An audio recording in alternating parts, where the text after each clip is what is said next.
Hello बच्चों, let's read the question. So question says that what will be the temperature difference in degree Celsius need in the hot air balloons to lift 10 upon 8.314 kg of a mass.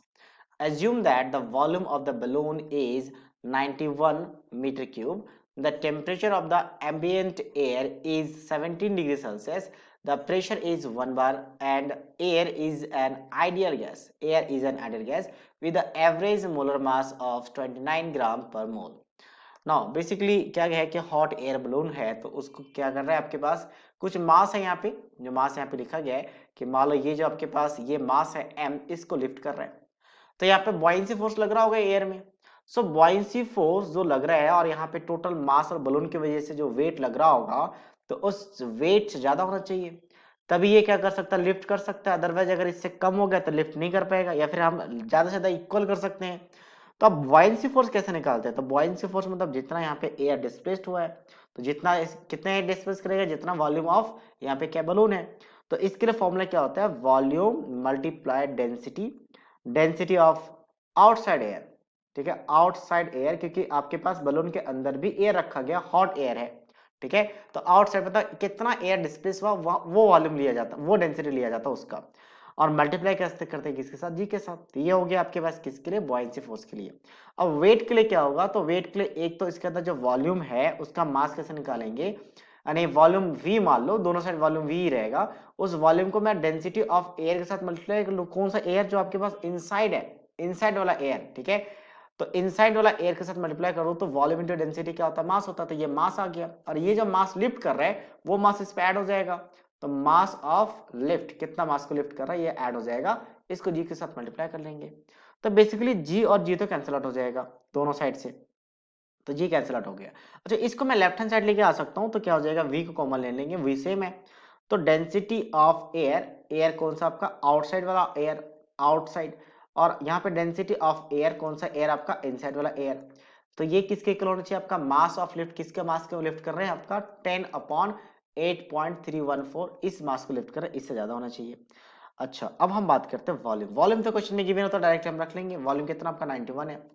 Density कैसे लिखेंगे air का, तो जो inside है यहाँ पे, sorry outside है, तो आउटसाइड वाला एयर के लिए हम क्या करेंगे, पीवी कोऑर्डिनेट यूज कर लेंगे। तो पीवी कोऑर्डिनेट यूज करें तो 1 इंटू 29, क्योंकि आपके पास यहाँ पे क्वेश्चन में गिवन है ऑलरेडी सारी चीजें कि 1 बार एटीएम है। सो आइडियल गैस माना गया, तो आइडियल गैस से डेंसिटी का फॉर्मूला होता है पीएम बाय आरटी। तो पहले ये फॉर्मूला रख लेते हैं, फिर मैं वैल्यू पुट करता हूँ।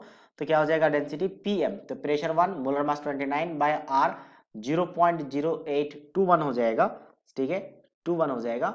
और मल्टीप्लाई यहाँ पे टेम्परेचर, तो टेम्परेचर 17 डिग्री सेल्सियस है। तो इस ये आउटसाइड का टेम्परेचर है, तो कितना हो जाएगा, 273 ऐड करेंगे तो 290 बन जाएगा। तो यहाँ पे रख लेते हैं 290 माइनस ऑफ, ये तो सही भी रहेगा P इंटू एम। ठीक है, और ये 0.0821 रहेगा, मल्टीप्लाई टी, तो ये टी क्या, इनसाइड मतलब बैलून के अंदर का टेम्परेचर चाहिए हमें, यही तो पूछा है, the temperature of the ambient air is. ठीक है, आपके पास जो बाहर का एयर है वो 70 डिग्री सेल्सियस है, और air in the ideal gas आपके पास ये गिवन है, और हमें पूछा है what will be the difference, what will be the temperature difference. तो इनसाइड का टेम्परेचर पता चल जाए, आउटसाइड का पता है, तो टेम्परेचर डिफरेंस पता चल जाएगा। तो ये ग्रेटर इक्वल टू है किसके पास, 10 अपॉन 8 पॉइंट बेसिकली 314। तो यहाँ से 8.314 को हम 0.0821 को हम कॉमन ले सकते हैं, जो बाद में कैंसिल आउट हो जाएगा, 29 को कॉमन ले सकते हैं। तो यहाँ से बेसिकली हम टेम्परेचर को कैलकुलेट कर लेते हैं। तो टेम्परेचर कैलकुलेट करने के बाद ये वैल्यू जो आता है वो ग्रेटर इक्वल टू आ जाता है कितना आपका, so that is equal to 293, 293.22। और इनिशियल टेम्परेचर कितना था आपका 290, तो टेम्परेचर डिफरेंस कितना आ जाएगा, that will be greater than आपका 3.22 केल्विन। तो अप्रोक्सीमेट हम मान सकते हैं कि लगभग लगभग 4 केल्विन के आसपास होना चाहिए, या फिर इससे ज्यादा होना चाहिए, तब ये आपका लिफ्ट करेगा इसके अंदर inside temperature. So that means final answer of this question is 4 kelvin. So I hope you understood it well. All the best.